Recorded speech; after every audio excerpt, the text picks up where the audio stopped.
আসসালামু আলাইকুম প্রিয় শিক্ষার্থী ভাই ও বোনেরা, আইটেক স্কুলের লার্ন ফার্স্ট পে লেটার সিরিজের আরেকটি লেকচারে তোমাদের সবাইকে স্বাগতম। আজকে আমাদের জীবন পাঠের থার্ড লেকচার, অর্থাৎ এটাই হচ্ছে আমাদের জীবন পাঠের যেই লাস্ট লেকচার হতে যাচ্ছে। যদি আগের ভিডিওগুলো তোমরা না দেখে থাকো বা আগের টপিকগুলো যদি তোমরা না পড়ে থাকো, তাহলে এখানে একটু বুঝতে অসুবিধা হবে। তাই তোমাদেরকে আমি রিকোয়েস্ট করব যেন তোমরা আগের ভিডিও দুটো দেখে তারপর যেন এই চ্যাপ্টারটা বা এই লেকচারটা এখন দেখতে আসো। আর সাথে অবশ্যই তোমাদের খাতা কলম রাখবা, যেন যে কোনো ধরনের নোট করতে তোমাদের জন্য সুবিধা হয়। পরবর্তীতে পরীক্ষার সময় এই নোটগুলি আসলে তোমাদের কাজে লাগবে। আচ্ছা, তাহলে আমাদের আজকের লেকচারের টপিকটা হচ্ছে দ্বিপদ নামকরণের পদ্ধতি, অর্থাৎ দ্বিপদ নামকরণ কি, কে প্রবর্তন করেন এবং এটার নিয়মকানুন কি কি আছে সেই রিলেটেড কথাবার্তা আমাদের এই লেকচারে হবে। ঠিক আছে, তাহলে আমরা টাইম নষ্ট না করে, সময় নষ্ট না করে আমরা আগে যাই।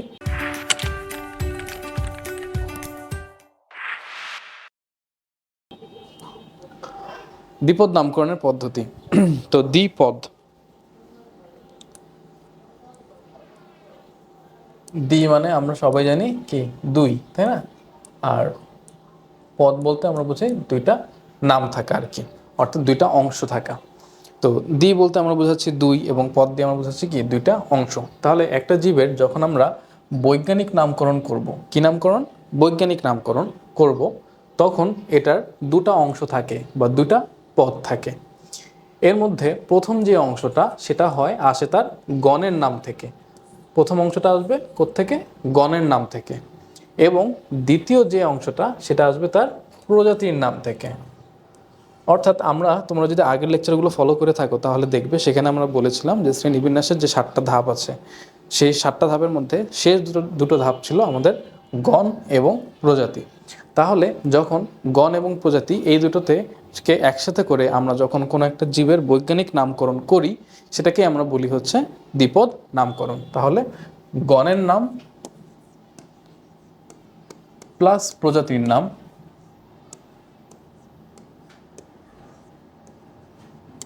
এই দুটো মিলে হয় আমাদের বৈজ্ঞানিক নাম।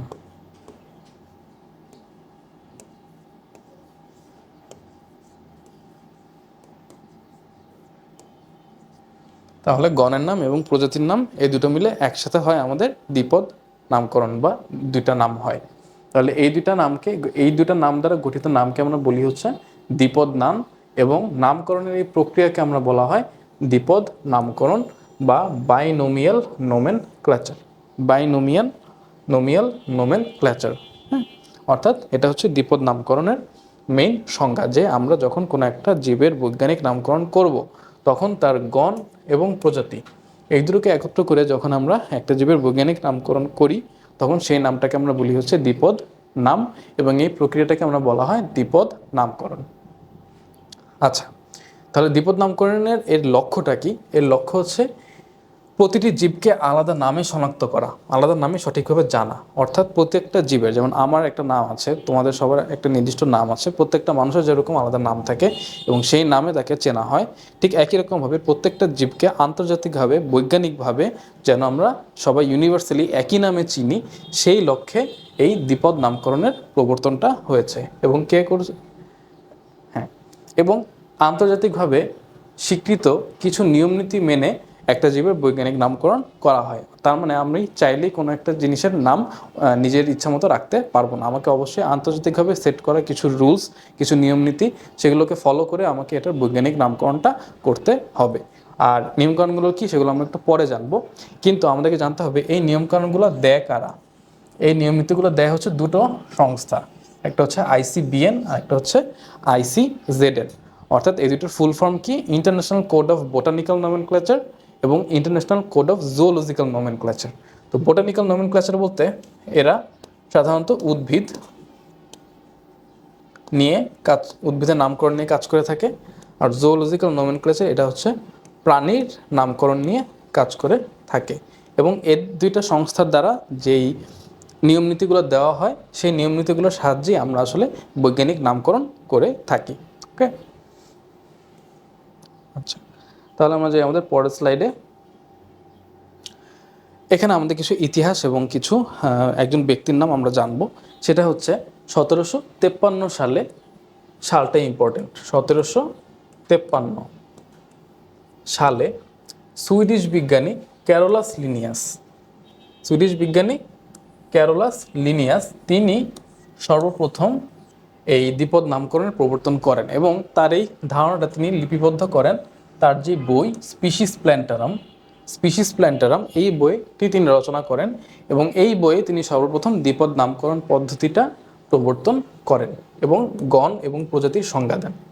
তাহলে আমরা দেখলাম যে 1753 সালে স্পিসিস প্ল্যান্টারাম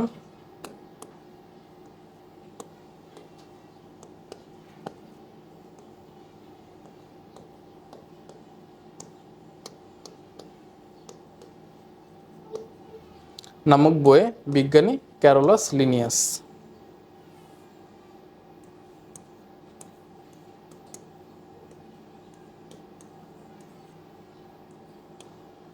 তাহলে 1753 সালে সুইডিশ বিজ্ঞানী ক্যারোলাস লিনিয়াস তার স্পিসিস প্ল্যান্টারাম নামক বইয়ে সর্বপ্রথম দ্বিপদ নামকরণ পদ্ধতির প্রবর্তন করেন। ওকে, এবং এই অনুযায়ী এখন আমরা কিছু নিয়মকানুন পড়ব। সেই নিয়মগুলো কি?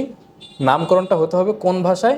ল্যাটিন ভাষায়, কোনো বাংলা না, হিন্দি না, উর্দু না, অন্য কোনো ভাষা না, ইংরেজিও না। নামকরণটা হতে হবে অবশ্যই ল্যাটিন ভাষায়, কিংবা ল্যাটিন ভাষার মতো করে একে উপস্থাপন করতে হবে। অর্থাৎ ল্যাটিন ভাষায় হয় নামকরণটা করতে হবে, অথবা ল্যাটিন ভাষায় যেভাবে লিখে সেভাবে করে আমাদেরকে এটাকে উপস্থাপন করতে হবে। কীভাবে উপস্থাপন করবো, আমরা লেখার সময় কীভাবে লিখবো সেটা আমরা একটু পরে জানবো। আমরা আগে নিয়মগুলো একটু দেখি। তাহলে নামকরণটা হবে প্রথমত ল্যাটিন ভাষায় অথবা ল্যাটিন ভাষার মতো করে এটাকে উপস্থাপন করতে হবে, 1 নম্বর পয়েন্ট। 2 নম্বর পয়েন্ট, বৈজ্ঞানিক নামের কয়টা অংশ থাকবে? যেহেতু দ্বিপদ নামকরণ অবশ্যই কি 2টা অংশ থাকবে। প্রথমটা হচ্ছে গণ, দ্বিতীয়টা হচ্ছে প্রজাতি। ঠিক আছে, প্রথমটা হচ্ছে আমাদের গণ অংশ এবং দ্বিতীয়টা হচ্ছে প্রজাতি অংশ। যেমন লেবিও রোহিতা, এটা হচ্ছে রুই মাছের বৈজ্ঞানিক নাম। তাহলে এখানে রুই মাছের আমরা এখান থেকে বলতে পারি কি এটা হচ্ছে তার গণ আর এটা হচ্ছে তার প্রজাতি। তাহলে লেবিও হচ্ছে গণ আর রোহিতা হচ্ছে প্রজাতির নাম। ঠিক আছে, তাহলে 2টা নাম দিয়ে আমাদের হচ্ছে লেবিও রোহিতা বা দ্বিপদ নামকরণ হইল। এবার আসি, জীবজগতের প্রত্যেকটি বৈজ্ঞানিক নামকে অনন্য বা ইউনিক হইতে হবে। অর্থাৎ একই নামে অনেকগুলো জীবকে নামকরণ করা যাবে না, তাহলে তো আমরা বুঝবো না যে কোন জীবটাকে আমরা বোঝাতে যাচ্ছি। তাহলে একটা জীবের একটা নামই থাকবে এবং সেটা হতে হবে ইউনিক, অর্থাৎ এটা আনকমন হতে হবে। আমরা যখন নাম রাখি তখন আমরা চেষ্টা করি যতটুকু সম্ভব ইউনিক নাম রাখার, তাই না? আমরা তো কমন নামটাম কারোর ক্ষেত্রে রাখি না। বাট হ্যাঁ, যেহেতু এত মানুষ, এত একই এলাকায় একই আমরা ভৌগোলিক অবস্থানে থাকি, তো ওটা মিলে যেতে পারে। কিন্তু যখন আন্তর্জাতিকভাবে আমরা কোনো কিছু নামকরণ করতেছি, এত নিয়মকানুন মেনে নামকরণ করতেছি, তার মানে এখানে এই নামটা হতে হবে কি অবশ্যই ইউনিক নাম হতে হবে। তোমরা যখন কেমিস্ট্রি পড়ো, তখন কেমিস্ট্রিতে এন বলতে আমরা কি নাইট্রোজেন বুঝি, আর কিন্তু এনএ বলতে আমরা সোডিয়াম বুঝি। ঠিক সেরকমভাবেই, ঠিক একই রকমভাবে আমরা এখানেও দেখব যে প্রত্যেকটা জীবের আলাদা বৈজ্ঞানিক নাম আছে এবং প্রত্যেকটা নাম হচ্ছে তাদের জন্য ইউনিক, অর্থাৎ অনন্য। অর্থাৎ একই নামে 2টা পৃথক জীবের জন্য আমরা ব্যবহার করতে পারবো না। অর্থাৎ একই নাম দিয়ে আমরা একই জীব বোঝাবো, একই নাম 2টা জীবের জন্য কখনো ব্যবহার করা যাবে না। এগুলো 3 নম্বর পয়েন্ট। 4th পয়েন্ট হচ্ছে বৈজ্ঞানিক নামের প্রথম অংশ যেটা, তার প্রথম অক্ষরটা বড় হাতের হবে এবং বাদবাকি সব ছোট হাতের অক্ষর হবে। অর্থাৎ আমরা যদি দেখি এই যে লেবিও রোহিতা, এখানে এলটা হচ্ছে বড় হাতের, বাদবাকি সব কিন্তু এটা এটা এটা এটা বাদবাকি সব হচ্ছে ছোট হাতের। তার মানে হচ্ছে বৈজ্ঞানিক নামের ফার্স্ট লেটারটা অবশ্যই বড় হাতের অক্ষরে লিখতে হবে এবং বাকি সবগুলো ছোট হাতের অক্ষরে হবে। এমনকি দ্বিতীয় অংশেরও প্রথম লেটারটা ছোট হাতে লিখতে হবে। যেমন পিঁয়াজের ইয়া দেখো, সিংহ, প্যান্থেরা লিও, পিটা শুধু বড়, বাকি সব ছোট। এলিয়াম, এটা বড়, বাকি সব ছোট। তাহলে আমরা কি জানলাম যে 1753 সালে বিজ্ঞানী ক্যারোলাস লিনিয়াস তার স্পিসিস প্ল্যান্টারাম বইয়ে সর্বপ্রথম দ্বিপদ নামকরণের প্রবর্তন করেন। কোনো একটা জীবের বৈজ্ঞানিক নামকরণের ক্ষেত্রে তার গণের নাম এবং প্রজাতির নাম একত্র করে যে নামটা রাখা হয় সেটাকে আমরা বলি হচ্ছে দ্বিপদ নাম, এবং এই প্রক্রিয়ার নাম হচ্ছে দ্বিপদ নামকরণ। এটার প্রবর্তক হচ্ছে ক্যারোলাস লিনিয়াস। ওকে, আর নিয়মকানুন কি জানলাম? ল্যাটিন ভাষায় হতে হবে অথবা ল্যাটিন ভাষার মতো করে উপস্থাপন করতে হবে। 2 নম্বর হচ্ছে আমাদের এখানে 2টা অংশ থাকবে, প্রথম অংশ হচ্ছে গণের নাম, দ্বিতীয় অংশ হচ্ছে প্রজাতির নাম। তৃতীয় নাম্বার হচ্ছে যে প্রত্যেকটা জীবের জন্য আলাদা আলাদা বৈজ্ঞানিক নাম থাকতে হবে, একই নাম 2টা জীবের ক্ষেত্রে ব্যবহার করা যাবে না। 4 নম্বর পয়েন্ট হচ্ছে যে প্রথম যে বৈজ্ঞানিক নামের যে গণের যে প্রথম লেটারটা সেটা শুধুমাত্র বড় হাতের হবে, বাদ বাকি সব কিছু হবে ছোট হাতের অক্ষরে। অর্থাৎ এইগুলো আমাদের 4টা নিয়ম। ওকে, তারপর আমরা যে আমাদের নেক্সট স্লাইড।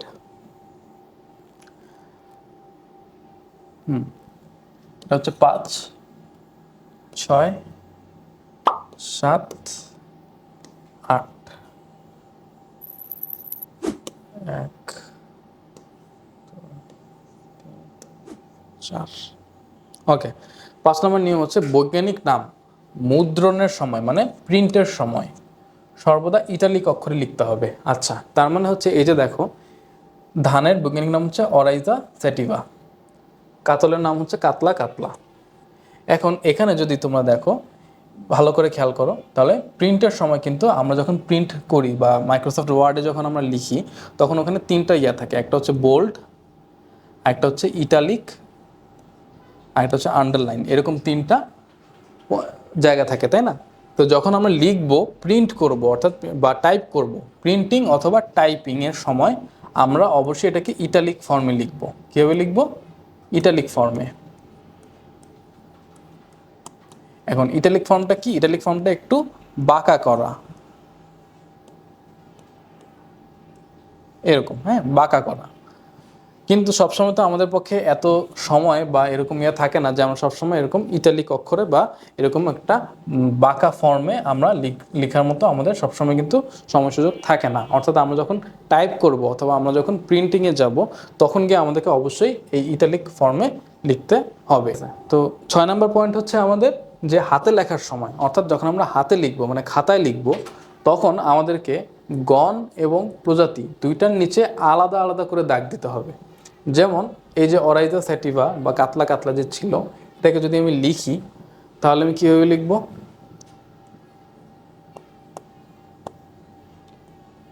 অরাইজা স্যাটিভা নর্মালি লিখব, অর্থাৎ সোজা করে লিখব, তারপর নিচে এ একটা দাগ, এ একটা দাগ, অর্থাৎ গণের নিচে একটা দাগ এবং প্রজাতির নিচে আরেকটা দাগ। আবার খেয়াল করো, যদি আমি বলি কাতলা কাতলা, তাই না? তাহলে কাতলা কাতলা, তাহলে গণের নিচে একটা দাগ, প্রজাতির নিচে একটা দাগ। ঠিক আছে, এভাবে করে আমাদেরকে লিখতে হবে। তার মানে আমরা বুঝলাম কি, যখন আমরা প্রিন্ট করব বা টাইপ করব, তখন আমাদেরকে ইটালিক ফর্মে লিখতে হবে। আর যখন আমরা হাতে লিখব, তখন অবশ্যই আমাদেরকে আলাদা আলাদা দাগ দিয়ে বোঝাতে হবে।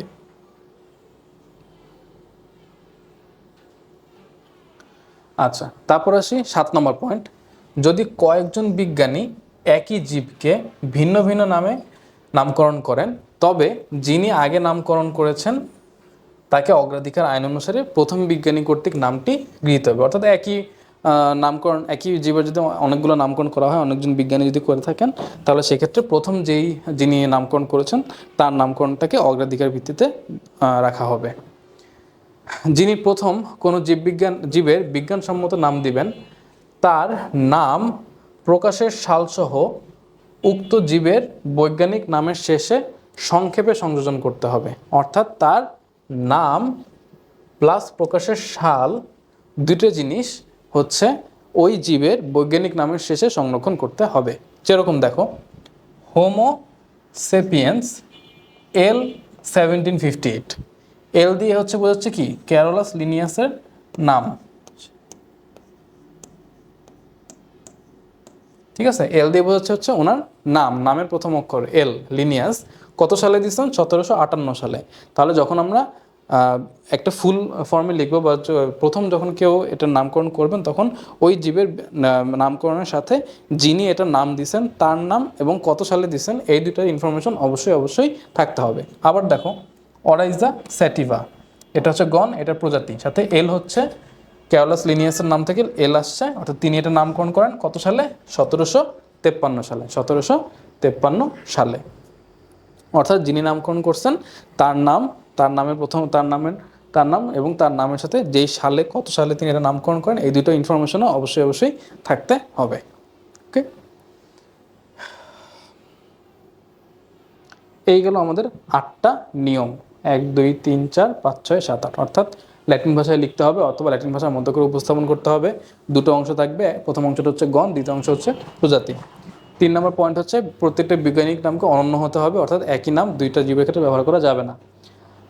তারপর হচ্ছে বৈজ্ঞানিক নামের প্রথম অংশের প্রথম অক্ষর, শুধুমাত্র প্রথম অংশের প্রথম অক্ষর অর্থাৎ গণের প্রথম অক্ষরটা বড় হাতের হবে, বাকি সব কিছু ছোট হাতের হবে। 5 নম্বর হচ্ছে আমরা যখন প্রিন্ট করব বা টাইপ করব তখন এটাকে ইটালিক ফর্মে লিখতে হবে, অর্থাৎ একটু বাঁকা করে লিখতে হবে। যখন আমরা হাতে লিখব তখন সেটাকে গণ এবং প্রজাতির নাম লিখে তার নিচে দুটো আলাদা আলাদা দাগ দিয়ে দেখাতে হবে। ঠিক আছে? যদি কয়েকজন বিজ্ঞানী একই সাথে একটা জীবের নামকরণ করেন তাহলে তার ক্ষেত্রে যিনি আগে নামকরণ করবেন তার নামটাকে প্রাধান্য দেওয়া হবে। এবং ফাইনালি হচ্ছে কোনো একটা জীবের বৈজ্ঞানিক নামের সাথে যিনি এটা নামকরণ করেছেন তার নাম এবং কত সালের নামকরণ করেছেন এই দুটো ইনফরমেশনও লাস্টে থাকবে, অর্থাৎ যেরকম আমরা দেখতে পেলাম এইখানে।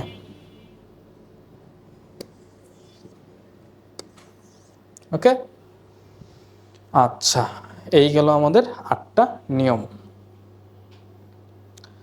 তারপর আসি কয়েকটি জীবের দ্বিপদ নাম। এটা কেন ইম্পর্টেন্ট?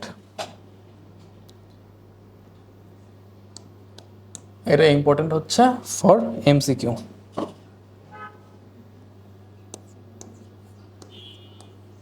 এমসিকিউর জন্য এটা ইম্পর্টেন্ট। তাহলে আমরা দেখবো যে কি, ধান অরাইজা স্যাটিভা, পাট কর্কোরাস ক্যাপসুলারিস, আম ম্যাঙ্গিফেরা ইন্ডিকা, কাঁঠাল আর্টোকার্পাস হেটারোফিলাস, শাপলা নিমফিয়া নৌচালি, মৌমাছি এপিস ইন্ডিকা, কুনোব্যাং বুফো মেলানোস্টিকটাস অথবা Duttaphrynus melanostictus, royal Bengal tiger Panthera tigris, ইলিশ টেনুয়ালোসা ইলিশা, মানুষ হোমোসেপিয়ান্স। তো এগুলো একটু মনে রাখতে হবে ফর এমসিকিউ। ওকে, এখানে দেখো এগুলো সবগুলোকে আমরা ইটালিক ফর্মে লিখেছি যখন আমরা টাইপ করব বা লিখবো বা প্রিন্ট করব তখন, কিন্তু যখন হাতে লিখবো তখন এটার নিচে আলাদা একটা দাগ, এটার নিচে আলাদা একটা দাগ, এটার নিচে আলাদা একটা দাগ, এটার নিচে আলাদা একটা দাগ। ঠিক আছে? ওকে, তাহলে আমরা যাই আমাদের নেক্সট। আমাদের চ্যাপ্টার এখানেই শেষ। এখন আমরা সলভ করব হচ্ছে এমসিকিউ এবং সিকিউ এর কিছু অংশ দেখব। এমসিকিউ, জীববিজ্ঞানের জনককে, যদি তোমরা আমাদের প্রথম লেকচারটা ফলো করে থাকো তাহলে অ্যান্সার জানবা অ্যারিস্টটল। ঠিক আছে? তারপর এন্ডোক্রাইনোলজিতে কী নিয়ে আলোচনা করা হয় এটাও আমাদের প্রথম লেকচারে হয়ে গিয়েছে, সেটা হচ্ছে হরমোন। জীববিজ্ঞানের প্রধান শাখা, এটাও আমাদের ফার্স্ট লেকচারের পড়ানো ছিল, সেটা হচ্ছে দুইটি, ফলিত এবং ভৌত। তাহলে দুইটি অংশ। শ্রেণীবিন্যাসের মৌলিক একক কোনটি, অর্থাৎ যেটা হচ্ছে মৌলিক একক বলতে আমরা বুঝি যেটা হচ্ছে ক্ষুদ্রতম একক সেটা। তাহলে আমরা যদি শ্রেণীবিন্যাসের ধাপগুলো মনে রাখি তাহলে আমাদের সবচেয়ে নিচে থাকে হচ্ছে প্রজাতি। তাহলে প্রজাতি হচ্ছে আমাদের শ্রেণীবিন্যাসের মৌলিক একক। আচ্ছা, আমাদের এখানে আমরা আপাতত 4টা এমসিকিউ দিয়েছি, তো এই 4টা করলে তো আর হবে না, তোমাদেরকে নিজে থেকে আরও বেশি এমসিকিউ এবং সিকিউ দুটোই সলভ করতে হবে। তো আমরা এমসিকিউ শেষ করলাম, এবার আমরা যাচ্ছি হচ্ছে আমাদের সিকিউতে। তো সিকিউতে আমরা দেখি যে আমাদের এখানে একটা সিকিউ দেওয়া আছে যেটা হচ্ছে গিয়ে পি কিউ আর, 3টা জীবের চিত্র দেওয়া, এবং যেখানে আর এটা হচ্ছে আমাদের ব্যাকটেরিয়া,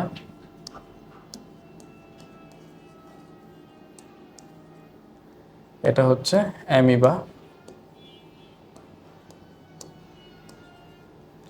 এটা হচ্ছে পেনিসিলিয়াম। যদি তোমরা আমাদের আগের লেকচারগুলো ফলো করে থাকো সেখানে দেখবা যে এখানে পেনিসিলিয়ামের ছবিটা দেখতে এরকম, অ্যামিবা তো তোমরা চিনোই ক্ষণপদ দেখে, আর হচ্ছে ব্যাকটেরিয়া কীভাবে বুঝলাম, এই যে ফ্লাজেলা আছে। ঠিক আছে? এই ওকে, তো শ্রেণীবিন্যাস কি আমরা জানি যে এই বিপুল পরিমাণ যে জীবের প্রজাতি আছে তাদেরকে আমরা যদি সুশৃঙ্খলভাবে মনে রাখতে যাই তাহলে এদেরকে আমাদের একটা স্ট্রাকচার বা সুশৃঙ্খলভাবে এদেরকে কিছু পর্যায়ে বা ভাগ করা হয়েছে, যেটাকে আমরা বলতেছি হচ্ছে শ্রেণীবিন্যাস।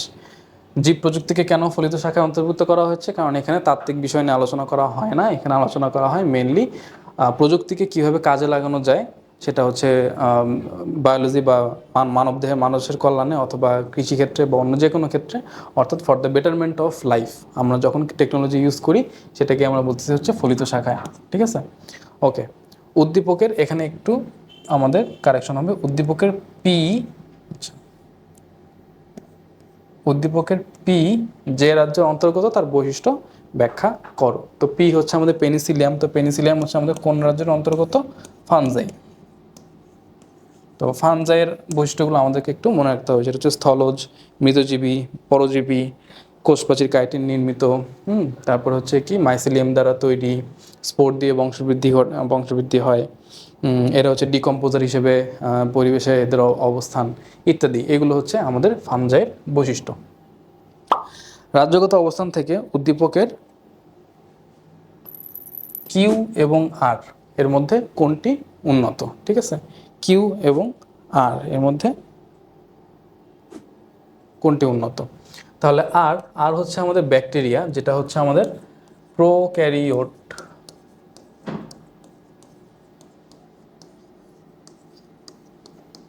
এর মনেরা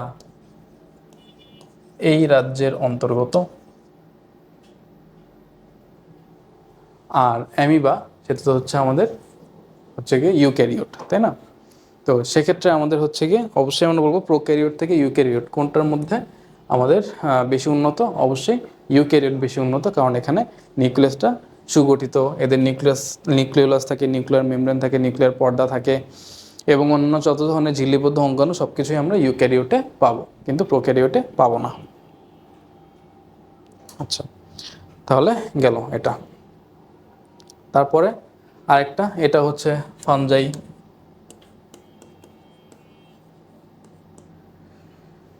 কিউ হচ্ছে আমাদের ব্যাকটেরিয়া,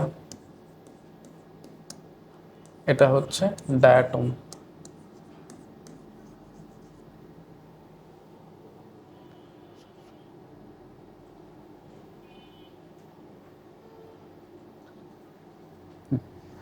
ভৌত জীববিজ্ঞান কাকে বলে? জীববিজ্ঞানের যে শাখায় শুধুমাত্র তাত্ত্বিক বিষয়গুলো নিয়ে আলোচনা করা হয়, প্রায়োগিক কোনো দিক যেটার অন্তর্ভুক্ত নয়, সেটাই হচ্ছে আমাদের ভৌত জীববিজ্ঞান। চিকিৎসা বিজ্ঞানকে কেন জীববিজ্ঞানের ফলিত শাখায় অন্তর্ভুক্ত করা হয়? কারণ এখানেও কোনো তাত্ত্বিক বিষয় নিয়ে আলোচনা করা হয় না। এখানে মেইনলি মানবদেহের রোগ নির্ণয় করার বিভিন্ন প্রক্রিয়া এবং এর চিকিৎসা, এগুলো নিয়ে আলোচনা করা হয়, তাই এটাকে আমরা বলতেছি হচ্ছে ফলিত শাখার অন্তর্ভুক্ত। এটাও হচ্ছে একটু কারেকশন হবে, পি পি জীবটির রাজ্যগত অবস্থান সেটা হচ্ছে ফানজাই। এটা আমাদের আগেরটার যে গ যেরকম ছিল সেরকমই, অ্যাজ ইট ইজ সেম অ্যান্সারই হবে। ফানজাইয়ের বৈশিষ্ট্যগুলো লিখবা। চিত্র কিউ এবং চিত্র আর এর মধ্যে কোনটি অধিক উন্নত? হ্যাঁ, কিউ হচ্ছে আমাদের ব্যাকটেরিয়া বা নীলাভ ব্যাকটেরিয়া, এটা হচ্ছে আমাদের মনেরা, তো এটা হচ্ছে প্রোক্যারিওট। আর ডায়াটম, অ্যামিবা এগুলো হচ্ছে আমাদের প্রোটিস্টা।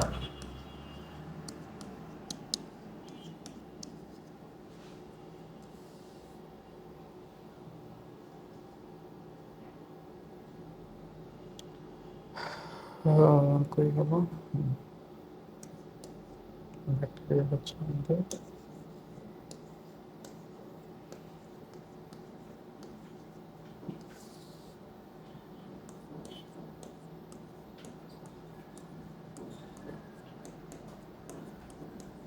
তো এটা হচ্ছে প্রোক্যারিওট, এটা হচ্ছে ইউক্যারিওট। তাহলে প্রোক্যারিওট থেকে অবশ্যই ইউক্যারিওটটা বেটার।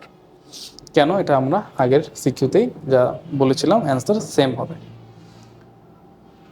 এরপরে যদি তোমাদের কারো কোনো কনফিউশন থাকে, যে কোনো ধরনের প্রশ্ন যদি থাকে, তোমরা আমাদেরকে অবশ্যই করতে পারবে আমাদের অনলাইন প্রাইভেট কেয়ার যে ব্যাচটা আছে সেটাতে যুক্ত হলে। আশা করি তোমাদের সামনের দিনগুলোতে তোমাদের জার্নিতে আমরা একসাথে থাকতে পারবো, এই আশায় এবং শুভকামনায় আজকে আমার ক্লাস এখানেই শেষ হচ্ছে। দেখা হবে নেক্সট কোনো ভিডিওতে। ততদিন ভালো থাকো, সুস্থ থাকো। আল্লাহ হাফিজ।